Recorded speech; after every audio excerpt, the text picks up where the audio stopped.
na kupata maarifa katika kushinda katika mambo mengi ambayo tumekuwa tukimwamini Mungu atusaidie.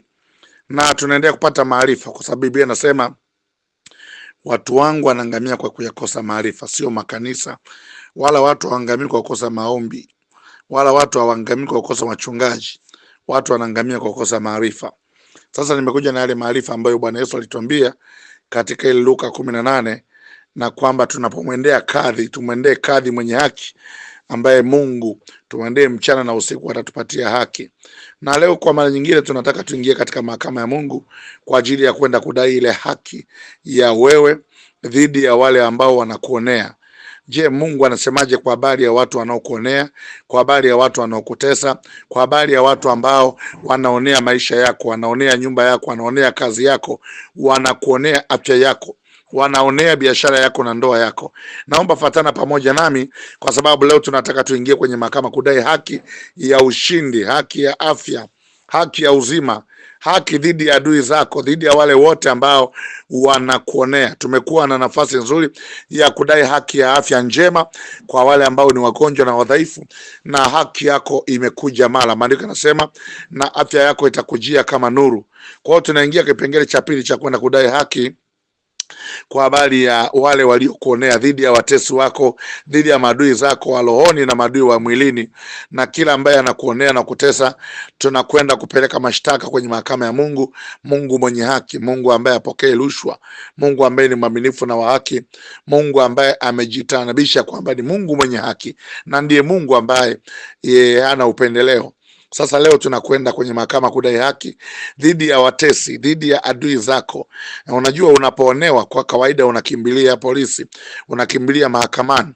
Unapoonewa unakimbilia mahakamani kwenda kudai haki dhidi ya aliyekuonea, ama akulipe fidia, ama ashtakiwe, afungwe, na wewe na haki ya kushinda kwa sababu umeonewa. Sasa kuna watu ambao wameonewa kwenye biashara, wameonewa kwenye kazi, wameonewa kwenye afya, na wameendelea kuonewa na nguvu za giza, na Biblia imesema kabisa kuna wanaokuonea. Sasa Mungu anasemaje kwenye neno lake kwa habari ya wanaokuonea, na nini ambacho Mungu amesema anataka akusaidie? Kumbuka leo ni haki ya wale wanaoonewa. Maandiko yanasema Yesu alikwenda huko na huko akiponya magonjwa na kusaidia wote walioonewa na Ibilisi. Kwa hiyo Ibilisi anaonea, shetani anaonea, na kuna watu wameonewa mpaka leo. Haukustahili kuwa hivyo, lakini umeonewa.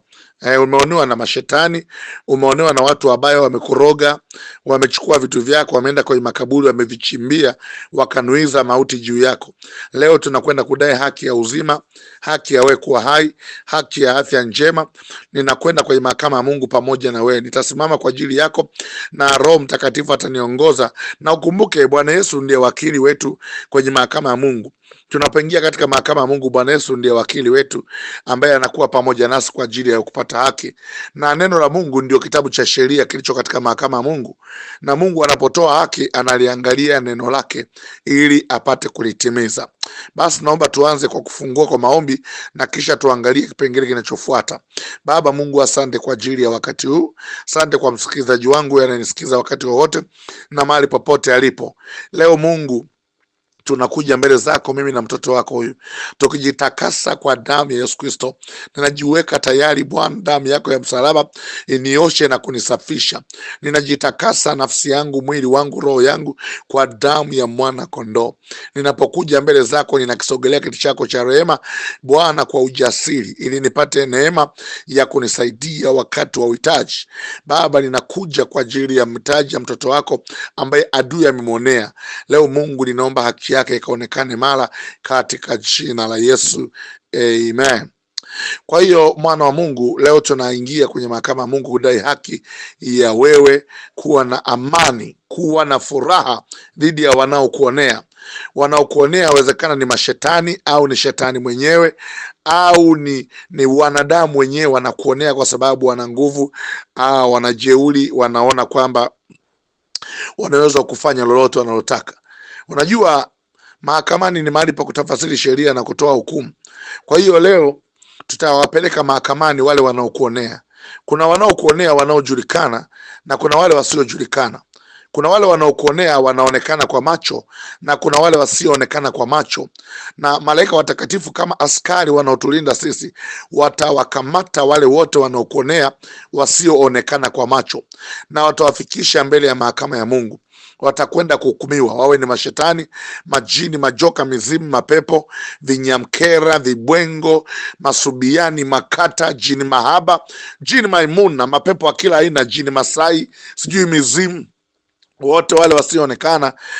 Malaika watakatifu wako kwenye ulimwengu pamoja nao, ulimwengu wa roho. Watawakamata na watawapeleka katika mahakama ya Mungu kwa ajili ya kuhukumiwa. Biblia inasema usimwogope mwanadamu auaye mwili, bali mwogope Mungu auaye mwili na roho na kuvitupa motoni. Kwa Mungu ana uwezo pia wa kuua roho na kuzitupa jehanamu ya milele, na ndio maana unaona hata siku ya mwisho Mungu atazitupa kwenye mauti ya milele, roho za mashetani na watenda dhambi. Inaitwa hiyo ndio mauti ya pili, mauti ya milele. Kwa Mungu anaweza kuua roho. Kwa hiyo kuna wale mashetani ambao watahukumiwa kunyongwa leo, na kuna wachawi watahukumiwa kunyongwa leo kwa sababu wamekuonea, na kuna watu wanaotumia ushirikina na nguvu za giza kukuonea. Leo tunawapeleka kwenye mahakama ya Mungu, watahukumiwa kunyongwa.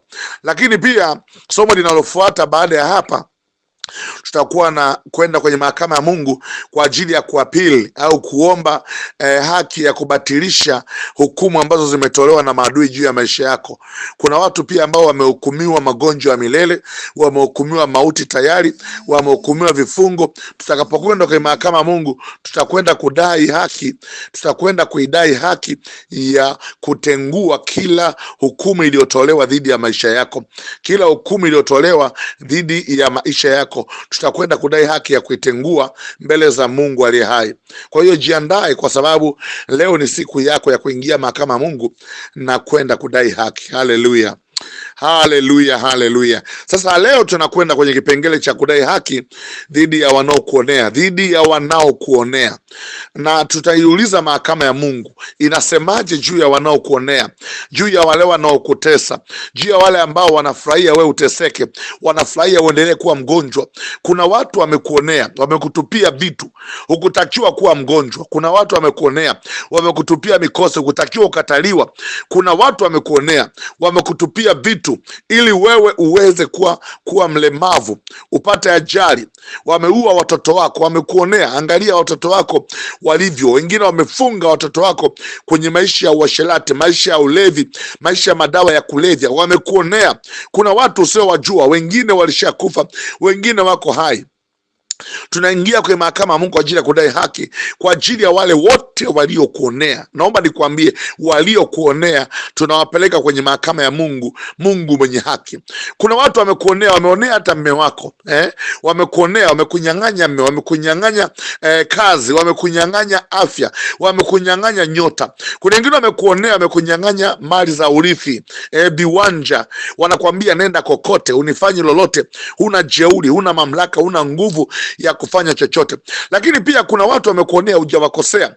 Yaani umeanzisha biashara yako, ule wivu tu na chuki zao wakakuonea, wakaamua kuroga biashara yako, wakaamua kuharibu maisha yako. Haleluya maswani. Wote wanaokuonea, Mungu anasemaje?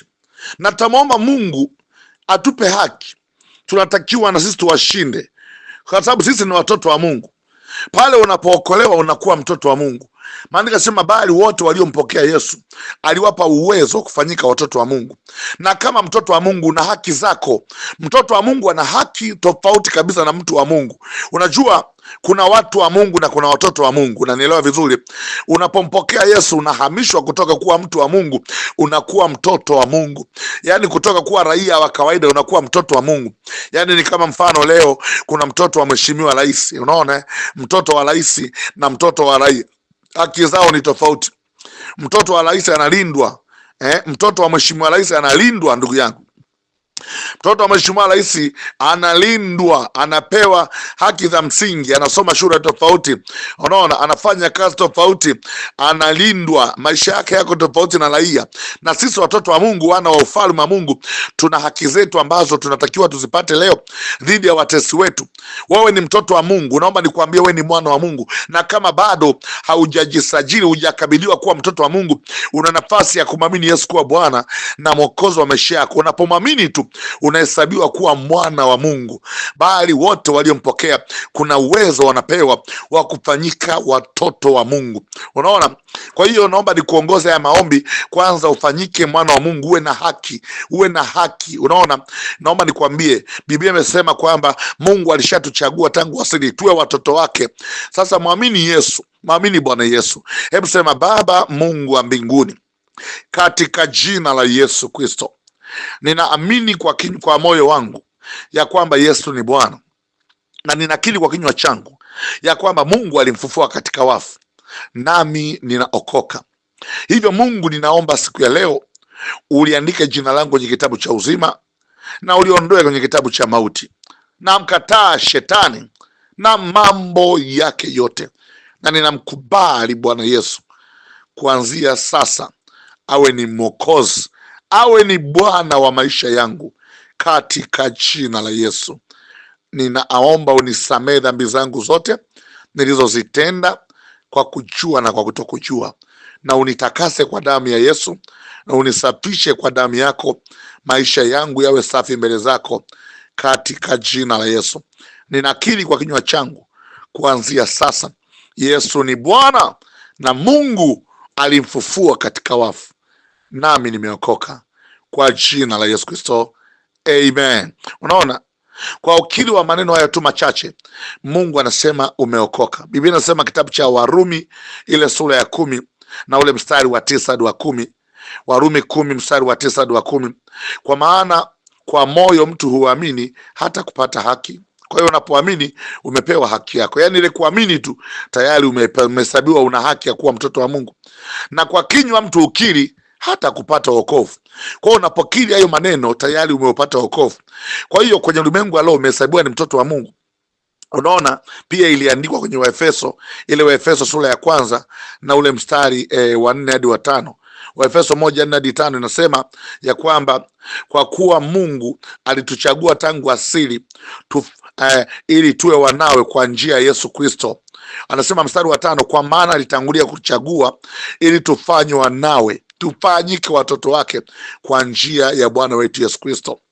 Lakini pia ukiona maandiko matakatifu yanaendelea kuongea, kitabu cha Warumi ile 8 na ule mstari wa 31 kuendelea, anasema kwamba Mungu alituchagua tufananishwe na mfano wa mtoto wake Yesu. Unaona, ili Yesu awe mzaliwa wa kwanza miongoni mwa ndugu wengi, alitangulia kutuchagua tufananishwe na mfano wa mwanae Yesu. Kwa hiyo tunapookoka tunahesabiwa kuwa ni watoto wa Mungu. Kwa hiyo tuna haki zetu kama watoto wa Mungu. Sasa mtoto wa Mungu anapoonewa, mtoto wa Mungu unapoonewa, unaingia kwenye mahakama ya Mungu kudai haki zako kama mtoto. Unaona, tuna haki zetu za kudai leo, na ninaomba tuingie kwenye maombi haya, kuingia kwenye mahakama ya Mungu. Sema: Baba Mungu wa mbinguni, katika jina la Yesu Kristo, ninakuja mbele zako Bwana. Ninakushukuru kwa sababu ya upendo wako, ninakushukuru kwa sababu ya uaminifu wako, ninakushukuru kwa sababu ya wema wako, kwa maana imeandikwa, ingieni malangoni mwake kwa shukrani, nywani mwake kwa kusifu. Ninakushukuru Mungu kwa sababu ya upendo wako. Asante kwa kunichagua kuwa mwanao. Asante kwa kumtuma Yesu kufa msalabani kwa ajili yangu, ili kila anayemwamini anapata haki ya kuwa mwanao. Asante Mungu kwa sababu ulimruhusu amwage damu kwa ajili yangu. Na mimi ninakushukuru kwa neema hii ya wokovu, kwa neema hii ya kunipa nafasi ya kumwamini Bwana wangu Yesu, kwa neema hii ya kunipa nafasi ya kumkiri Yesu kuwa mwokozi wa maisha yangu. Ninakushukuru Mungu wangu kwa upendo huo, kwa maana imeandikwa, kwa maana Mungu aliupenda ulimwengu hata akamtoa mwanaye wa pekee, ili yeyote amwaminie asipotee, bali awe na uzima wa milele katika yeye. Ninakushukuru kwa upendo wako mkubwa ambao Mungu uliuonyesha kwa kuupenda ulimwengu na ukamtoa Bwana Yesu wa pekee ili afe msalabani kwa ajili yangu, ili ninapomwamini ninakuwa na uzima wa milele. Nakushukuru Mungu kwa ajili ya upendo huo.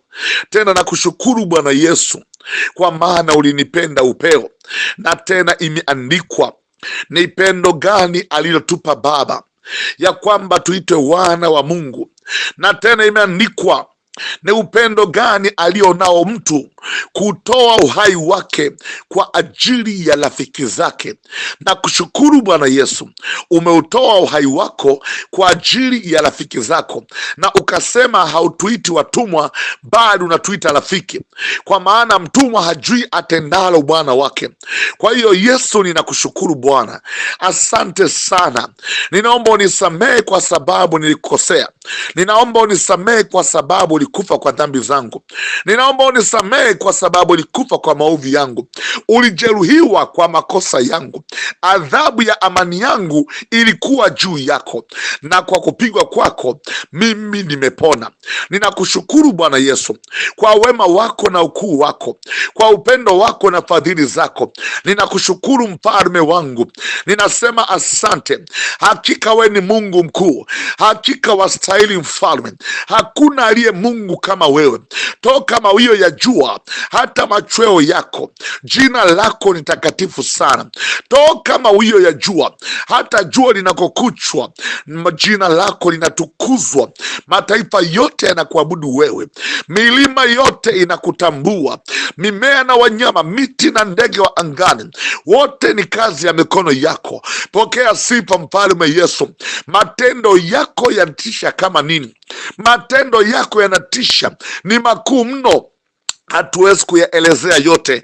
Tukikumbuka jinsi Mungu ulivyoupenda ulimwengu na jinsi Mungu ulivyomtoa mwanao, inadhihirisha upendo wako kwenye maisha yetu, na jinsi Mungu ulivyotupenda tulipokuwa tungali wenye dhambi. Ni wewe uliyetuchagua, wala sisi hatujakuchagua wewe.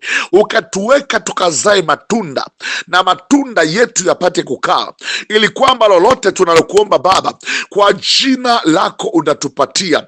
Tunakushukuru Mungu kwa kutupa nafasi ya kutujibu maombi pale tunapozaa matunda na matunda yakakaa. Baba Mungu, asante.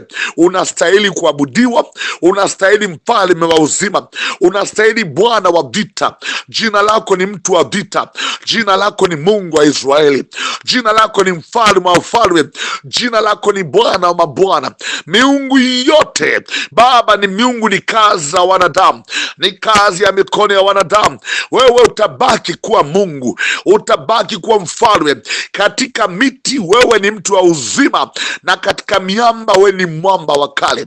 Wewe ni jiwe kuu la pembeni. Tunakuabudu Mungu li hai.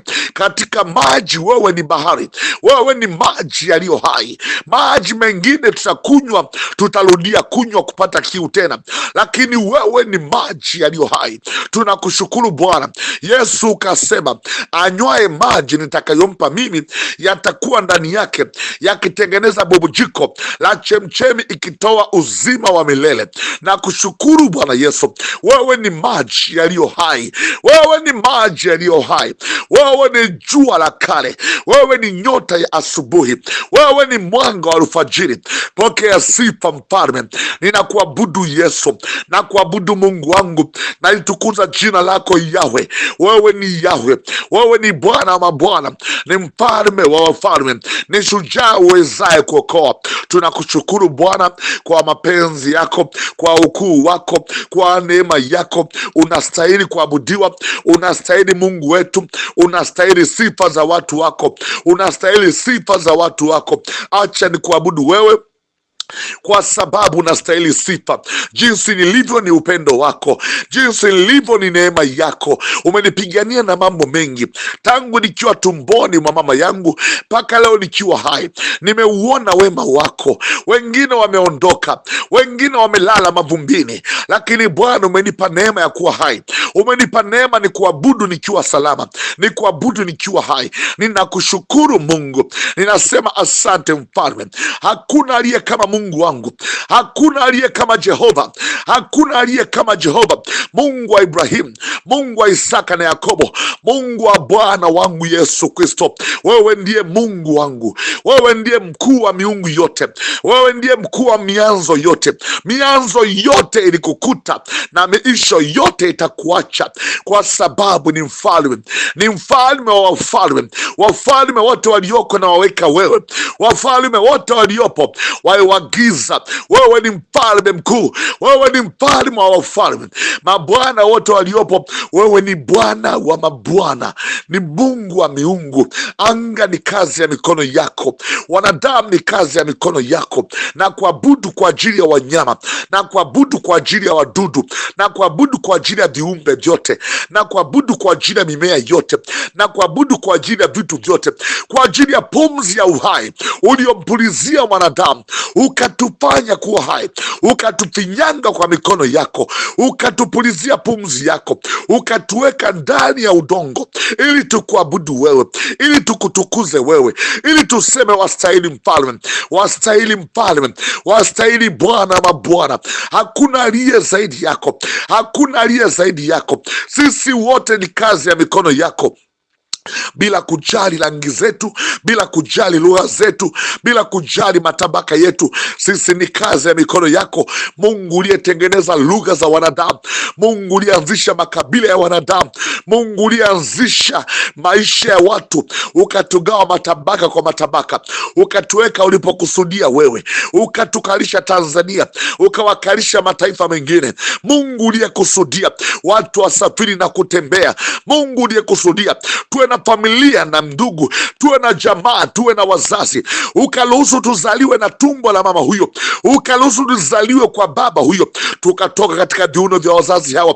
Ninakushukuru Bwana, lilikuwa ni kusudi lako, ulikuwa ni mpango wako, yalikuwa ni mapenzi yako. Wewe ndio uliyependa, wewe ndio uliyechagua. Asante mfalme wa uzima, matendo yako yanatisha kama nini. Ninakuabudu, ninakushukuru kwa wema wako, kwa ukuu wako. Mshukuruni Bwana kwa kuwa ni mwema, kwa maana fadhili zake za dumu milele yote. Katika jina la Yesu ninaingia malangoni pako Baba, ninaingia kwa shukrani na asante Baba. Katika jina la Yesu ninakuja mbele zako, ninakuja kwa ajili ya wote walioonewa, nikiwa mtumishi wako, nikiwa kuhani uliyeniweka kwa zamu. Mungu, ninawaleta watoto wako, ninawaleta watu wanaonisikiliza. Namleta mama huyu ambaye ameonewa, namleta baba huyu ambaye ameonewa, namsogeza katika mahakama yako. Namleta kwako Yesu, wakili wetu, mwombezi kwa baba yetu. Ninamleta ndugu yangu huyu, namleta mama huyu, namleta kijana huyu, namleta mtoto huyu, namleta binti, namleta yatima, namleta mjane, na waleta wote walioonewa, na wote wasiokuwa na mtetezi, na wote ambao Bwana hawana uwezo wa kujipigania. Mwenye nguvu amemtenda machungu, mwenye nguvu amemtenda kwa jeuri. Baba, wewe ndiye mwenye nguvu kuliko wote, wewe ni Mungu mkuu kuliko walioko duniani, kama ilivyoandikwa, aliye ndani yetu ni mkuu kuliko wao walio katika ulimwengu huu. Ninakuja kwako Mungu mkuu kuliko wao walio duniani, nakuja kwako hakimu mkuu kuliko mahakimu walio duniani, nakuja kwako Baba mkuu kuliko mababa walioko duniani, nakuja kwako chanzo cha vyote, Mungu uliye hai. Ninakuja kwenye mahakama yako nikiomba haki kwa ajili ya ndugu yangu huyu, kwa ajili ya mama yangu huyu ambaye ameonewa. Wachawi wamemwonea, watu wamemwonea, wameua watoto wake, wamemnyang'anya familia yake, wamewachukua msukuleni, wamewachukua watoto wake, wamechukua nyota yake, wamemfanya kuwa mgonjwa, wamemfunga kwa kamba na vifungo. Namleta mbele zako kwa ajili ya mtoto wako huyu ambaye ameonewa kazini. Wenye nguvu wamemtenda jeuri, wenye mamlaka wamemwonea, wamemnyima haki yake kwa sababu ya unyonge wake. Wewe ni Mungu mtetezi wa wote, mtetezi wa wanyonge. Baba, neno lako linasema Katika Isaya 49 na ule mstari wa 26 umesema, na hao wote wanaokuonea nitawalisha nyama yao wenyewe, na hao watalewa kwa kuinywa damu yao wenyewe, kwa maana kama kwa mvinyo mpya, na wote wenye mwili watajua ya kuwa mimi ni Bwana, ni Mwokozi wako na mkombozi wako, ni mwenye enzi wa Yakobo. Baba, katika jina la Yesu na ungane na neno lako. Mahakama yako imesema hao wote wanaonionea utawalisha nyama yao wenyewe. Umesema watalewa kwa kuinywa damu yao wenyewe kama kwa mvinyo mpya. Mungu umesema na wote wenye mwili watajua ya kuwa wewe ni Bwana, Mwokozi wangu, Mwokozi wa mama huyu.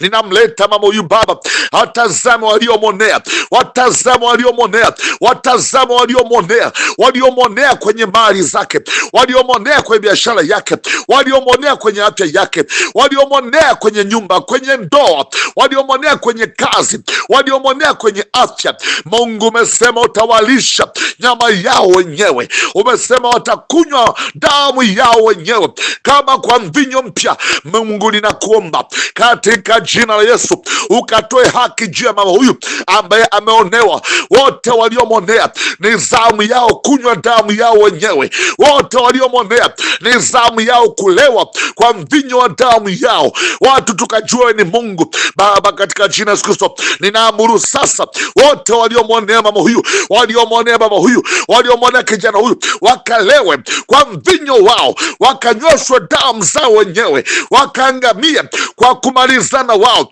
wakaangamie kwa damu zao, kwa jina la Yesu Kristo. Baba Mungu, tena imeandikwa katika Zekaria ile sura ya 2 na ule mstari wa 8 ya kwamba, kwa maana Bwana wa majeshi asema hivi, ili nitafuta utukufu amenituma kwa mataifa wale waliowateka ninyi, maana yeye awagusaye ninyi aigusa mboni ya jicho lake. Baba Mungu, tazama ninamleta mwanao huyu, kwa maana wale mateka waliomteka, waliomtesa, waliomwonea, Baba umesema atugusae amegusa mboni ya jicho lako. Magonjwa yaliyomgusa mama huyu yamegusa mboni ya jicho lako. Watesi waliogusa afya yake, waliogusa watoto wake, waliogusa biashara yake, wamegusa mboni ya jicho lako. Waliogusa maisha ya mtu huyu kwa ajili ya kumwonea, leo wamegusa mboni ya jicho lako. Baba Mungu umesema wote atugusae, yeyote atugusae amegusa mboni ya jicho lako, kwa jina la Yesu. Leo ninatangaza mashetani hamna mamlaka leo ya kumtesa mtu huyo. Wachawi hamna mamlaka ya kumshikilia mtu huyo hapo, hamwezi kumuua, hamwezi kumfunga, kwa maana mmegusa mboni ya jicho la Mungu, kwa maana megusa mboni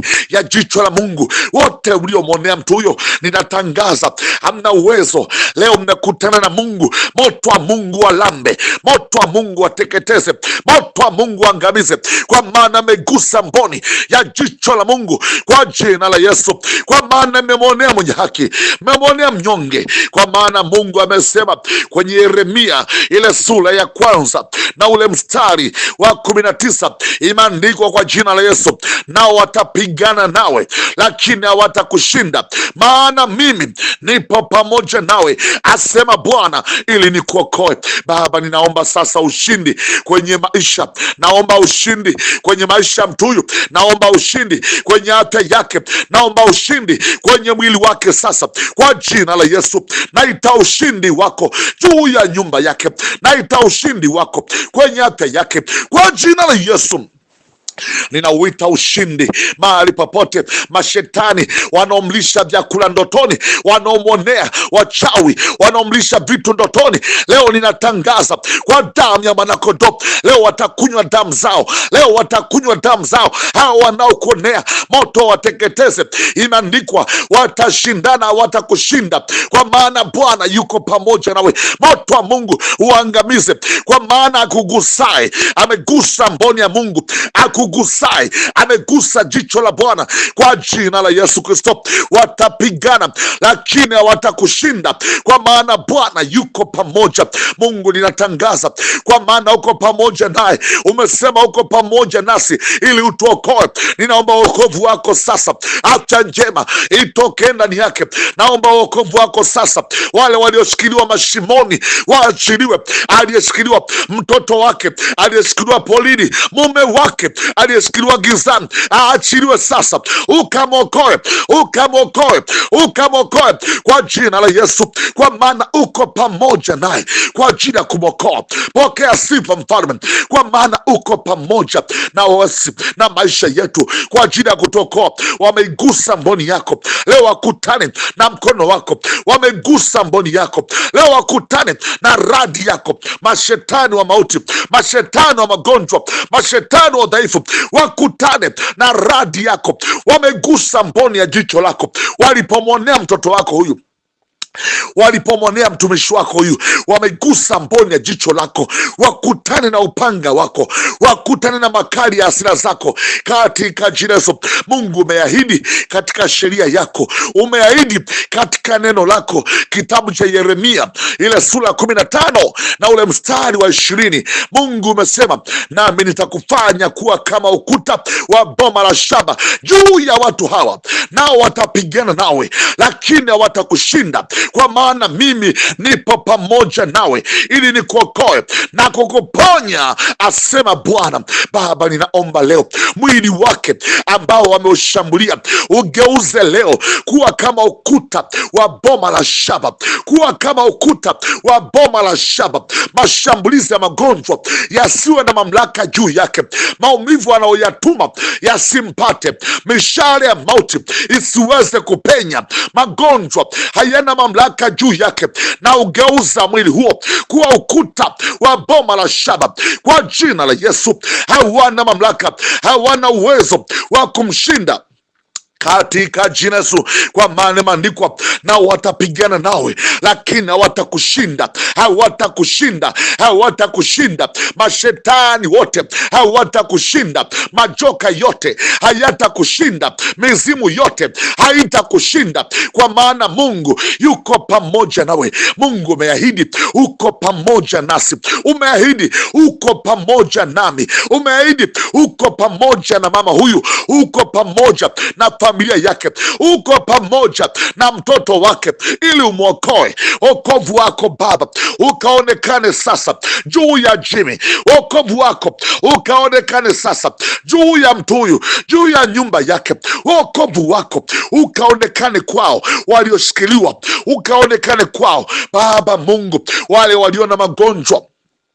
Umesema ili nikuokoe na kukuponya. Baba, nahitaji uponyaji wako. Umeahidi uponyaji juu ya Lucy, umeahidi uponyaji juu ya mwili wake, uponyaji juu ya Victoria, uponyaji juu ya Lucia, juu ya watu wako, uponyaji juu ya wadhaifu kwa jina la Yesu. Umeahidi uponyaji wako, umesema nitakuponya, utakuponya Baba, uponyaji wako, kwa maana imeandikwa, kwa kupigwa kwake Yesu sisi tumepona. Na ukiri uponyaji kwenye mwili wake, na ukiri uponyaji kwenye mifupa yake, na ukiri uponyaji kwenye damu yake, kwa jina la Yesu, kwa jina la Yesu. Na ukiri uponyaji kila sehemu ya mwili wake, uponyaji uingie, kwa maana Mungu umeahidi kwamba nitakuponya, nitakushindia na nitakuponya. Baba, ninasema asante katika jina la Yesu. Adui zetu wajapo tuzunguka, moyo wangu hautaogopa, kwa maana uko pamoja nami. Mungu, ninakushukuru kwa maana umesema kwenye Kumbukumbu la Torati na ile sura ya 7 na ule mstari wa 18 ukasema, usiwaogope, kumbuka sana Bwana Mungu wako alivyomfanya Farao na Misri yote kwa jina la Yesu. Leo ninatangaza hatutawaogopa enyi mashetani, enyi wachawi, hatutawaogopa. Kumbuka Bwana Mungu alivyomfanya Farao farasi na mpanda farasi akawatosa baharini. Mashetani wote leo mnatoswa kwenye bahari kwa jina la Yesu. Mungu shujaa awezaye kuokoa, yeye aliyempiga Farao, yeye aliyemwangamiza na majeshi yake, upanga wake uko juu yako. Ewe mtesi wa mama huyu, ewe mtesi wa mtu huyu, enyi mashetani, enyi wachawi wote waliokuonea, wanadamu waliokuonea, mabosi waliokuonea, upanga wa Bwana kama ulivyokuwa juu ya Farao uko juu yao kwa jina la Yesu. Leo mahakama Mungu itoe haki juu yako katika jina la Kristo. Hatutawaogopa kwa maana Mungu amesema kwenye Kumbukumbu la Torati na ile sura ya 20 na ule mstari wa kwanza, Bwana umesema utakapokwenda vitani kupigana na adui zako na kuona farasi na magari na watu wengi kuliko wewe, usiwaogope, usiwaogope, kwa kuwa Bwana Mungu wako yu pamoja nawe, aliyekukweza kutoka nchi ya Misri. Baba Mungu, hatutawaogopa na ikatalo ya hofu. Mashetani wa mashaka, mashetani wa hofu, hamna mamlaka juu yake. Imeandikwa nisiwaogope ijapokuwa wana magari. Wao wanataja magari, wao wanataja farasi, mimi ninalitaja jina la Bwana Mungu wangu, nalitaja jina la Jehova. Mashetani, waganga, wachawi na washinda leo. Wale wenye nguvu wote waliotaja magari, wanaotaja farasi, imeandikwa sitawaogopa, kwa maana Bwana Mungu wangu yu pamoja nawe. Ninakiri kuanzia leo huyu mtu hataogopa, kwa maana Mungu uko pamoja na uko pamoja nasi kwa jina la Yesu. Na kushukuru Bwana kwa maana Mungu umesema pia katika Yeremia ile sura ya 10 na ule mstari wa 5, mfano wao ni mfano wa mtende kazi ya cherehani, hawasemi hawana budi kuchukuliwa, kwa sababu hawezi kwenda. Usiwaogope, kwa maana hawawezi kutenda uovu, wala hawana uwezo wa kutenda mema. Kwa jina la Yesu natangaza kuanzia leo, mashetani na wachawi wawe kama sanamu, hawana uwezo juu yako.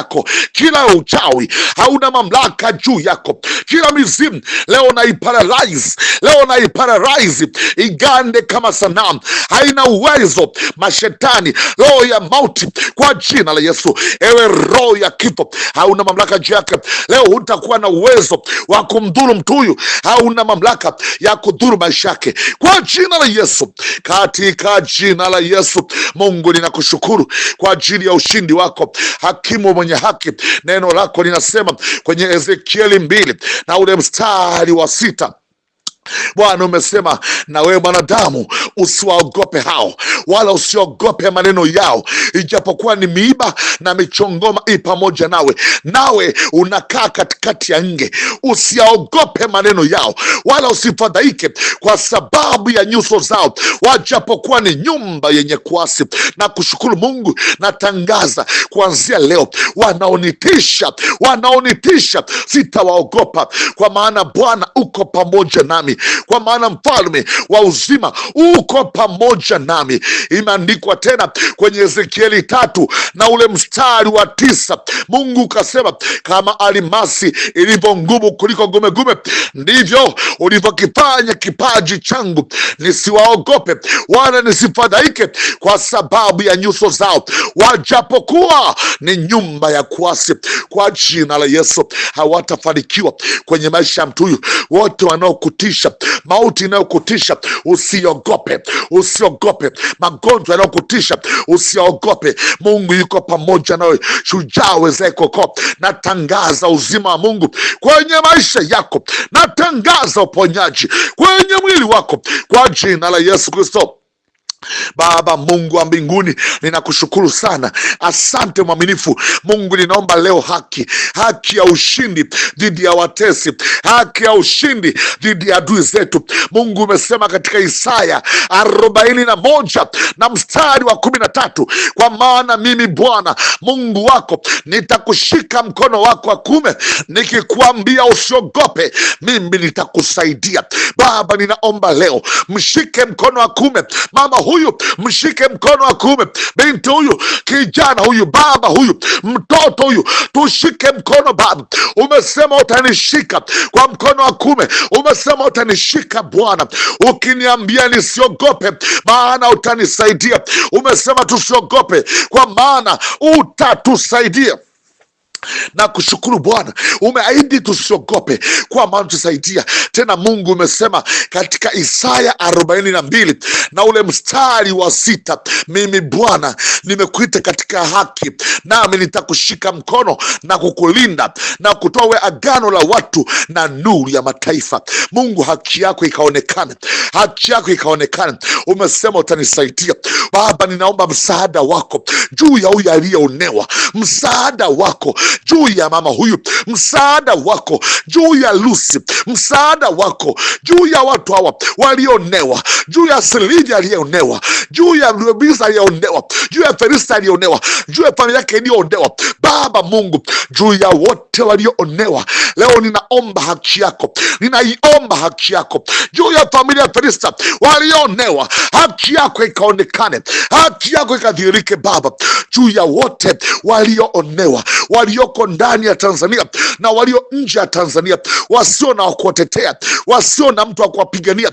Mungu ndiye msaada wao Baba, waambie utawasaidia. Mungu, sema nao sasa, wanahitaji msaada wako kwa jina la Yesu, kwa jina la Yesu, kwa jina la Yesu. Na uomba ushindi wako, na uomba ushindi wako, na uomba ushindi juu yao, na uomba ushindi juu ya maisha yao, na uomba ushindi juu ya maisha yao kwa jina la Yesu. Baba, ninaomba nipe ushindi wa kushinda watesi wote, kushinda maadui zote, kama ilivyoandikwa kwenye Luka 21 na mstari wa 15. Mungu umesema, kwa sababu mimi nitawapa kinywa na hekima ambayo watesi wenu wote hawataweza kushindana nayo wala kuipinga. Katika jina la Yesu ninavaa kinywa sasa ambacho watesi wangu hawataweza kushindana na hekima yangu, hawataweza kushindana na neema ya Mungu kwangu. Baba, ninamvika ushindi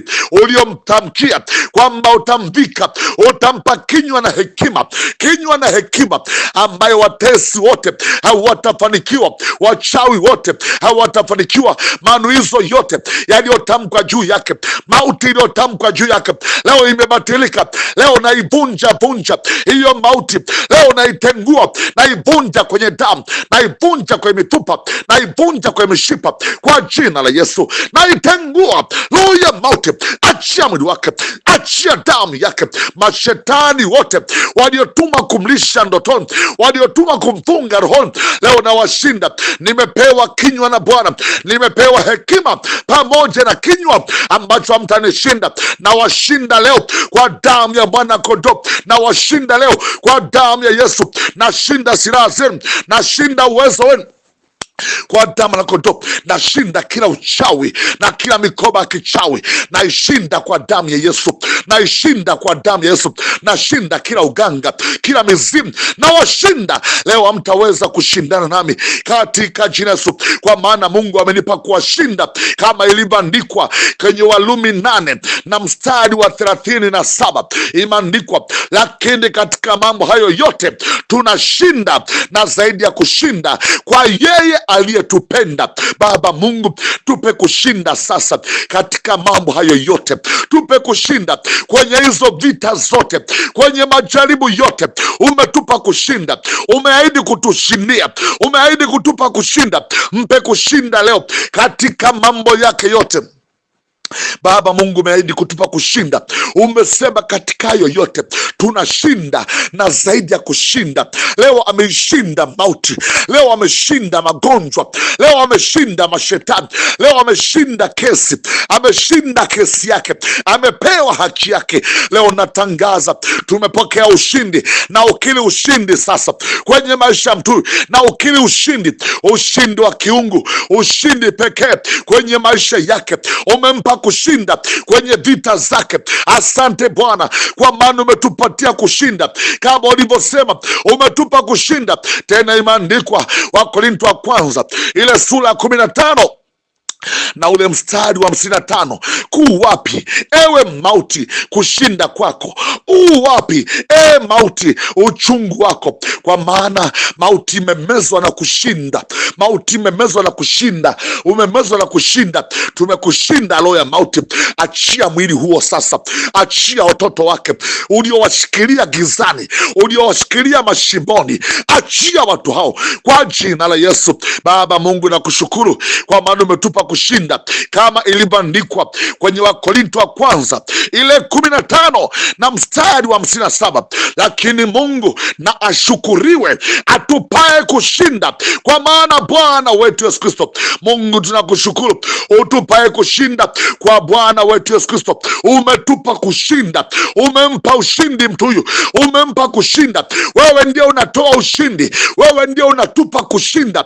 Umempa kushinda kwenye ndoa, umempa kushinda kwenye afya, umempa kushinda kwa watoto wake, umempa kushinda dhidi ya adui zake, umempa kushinda kwa ndugu zake, umempa ushindi, watoto wake wanarudi, umempa kushinda, nyumba yake inafunguliwa. Umetupa kushinda na kushukuru Bwana, kwa maana umetupa kushinda, umetupatia kushinda. Asante Mfalme, utupae kushinda katika hayo yote, katika hayo yote tunashinda na zaidi ya kushinda, umetupa kushinda.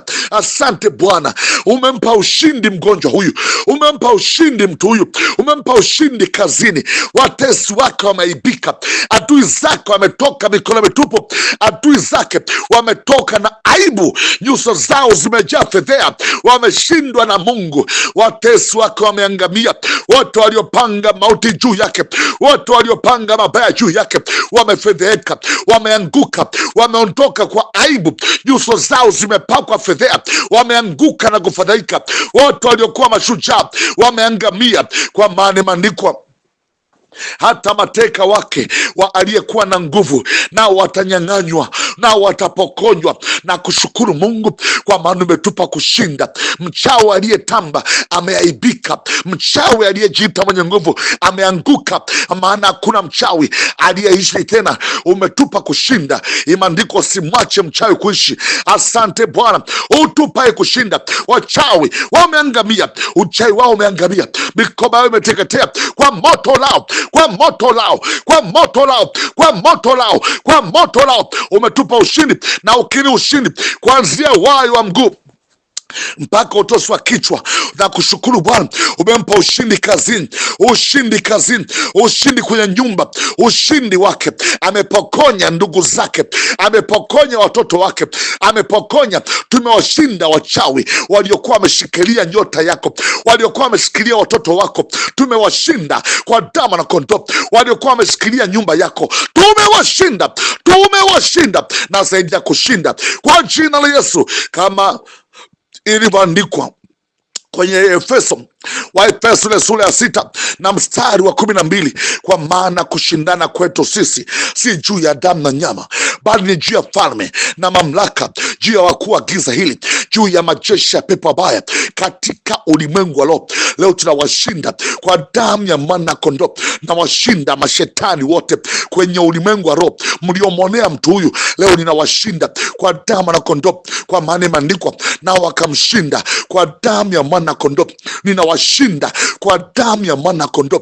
Achia maisha yake, achia afya yake, achia majoka, mashetani, moto lao, moto lao, moto lao, na achia moto, moto, achia. Na washinda kwa damu ya kondoo. Tweka, tweka, tweka, tweka, tweka, achia mwili wake. Leo nawashinda hapa. Hamtakaa, hamtakalia tumbo, hamtakalia moyo, hamtakalia miguu. Leo nawashinda, hamtakalia macho yake, ninawashinda kwa damu la kondoo. Hamtakalia figo zake, uliyekalia figo, uliyekalia maini, ewe kansa, uliyekaa kama kansa, uliyekaa kama presha, uliyekaa kama kisukari, leo ninakushinda kwa damu ya mwana kondoo. Leo nakushinda kwa damu ya mwana kondoo. Leo nakushinda kwa damu ya mwana kondoo. Na washinda kwa damu ya mwana kondoo kwa jina la Yesu. Baba Mungu, nakushukuru kwa maana imeandikwa katika Waefeso ile sura ya 6 na mstari wa 13, kwa sababu hiyo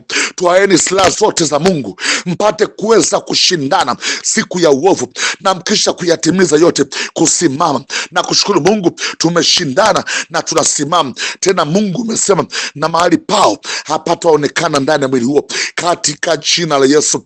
Na kutukuza Bwana, umewatia adui zetu katika mikono yetu, umewatia watesi wetu, tumewavunja kama ulivyotuahidi kwenye Kumbukumbu la Torati 31 na mstari wa 5. Naye Bwana atawatia mikononi mwenu, nanyi mtawatenda kwa kadri ya amri ile niliyoamuru. Baba, asante, umewatia adui zetu katika mikono yetu. Tena imeandikwa kwenye Yoshua sura ya 8 na ule mstari wa 7, basi ninyi mtainuka mtoke hapo mutiapo na kushika mji, kwa kuwa Bwana Mungu wenu atautia mikononi mwenu. Tena imeandikwa Yoshua sura ya 10 na mstari wa 8, Bwana akamwambia Yoshua, usiwaache watu hao, kwa kuwa mimi nimekwisha kuwatia mikononi mwako. Hapana mtu awaye yote miongoni mwao atakayesimama mbele yako. Mungu nakushukuru, umewatia adui zetu, tumewang'oa, tumewashinda wachawi, umewatia watesi wetu kwenye mikono yetu, tumewavunja na kuwaponda kwa jina la Yesu. Na utangaza ushindi juu ya mtu huyu kuanzia leo. Pokea ushindi, pokea haki yako, pokea haki ya ushindi, pokea haki ya afya njema, pokea haki ya uzima kwa jina la Yesu, mwana wa Mungu aliye hai, kwa jina la Yesu. Amen. Mungu wa mbinguni akubariki sana, mtoto wa Mungu, kwa kushiriki haya maombi ya mahakama ya Mungu kupitia haki ya kushinda watesi. Tunalofuata ni maombi ya 5 dhidi ya hukumu ulizopewa na adui zako. Kuna watu wamehukumiwa magonjwa ya milele, magonjwa ya maisha, kifungo cha maisha, na hatuna watesi. Ninakwenda kutingua hayo kwenye maombi yanayofuata ya 5. Mungu akubariki, tukutane tena kwenye maombi yanayofuata. Naitwa Bishop Franki Bosongo Andrea wa kanisa Divine Power, nguvu ya baraka. Yeyote unayependa kujiungamanisha na ushindi wa maombi haya, kama una sadaka yako unataka kujiungamanisha nayo, waweza kutuma sadaka yako kupitia 0755 95 68 84, 0755 95 68 84. Jiungamanishe, jiconnect na ushindi. Haya maombi yanaongozwa na Roho Mtakatifu. Jipatanishe na ushindi. Kuna mtu ameniambia niweke namba kwa ajili ya wale wanaopenda kujiambatanisha na sadaka kupitia maombi haya. Na haya maombi share na mtu mwingine, amsaidie. Ni haki ya Mungu kwenye maisha yake. Kwa hiyo waweza kutuma kupitia namba hiyo ya M-Pesa. Hiyo ni namba ya M-Pesa ambayo ni 0755 95 68 84. Lakini wale ambao unapenda kutumia namba ya Tigo, pia waweza kutumia namba ya Tigo ya 0714 28 95 76.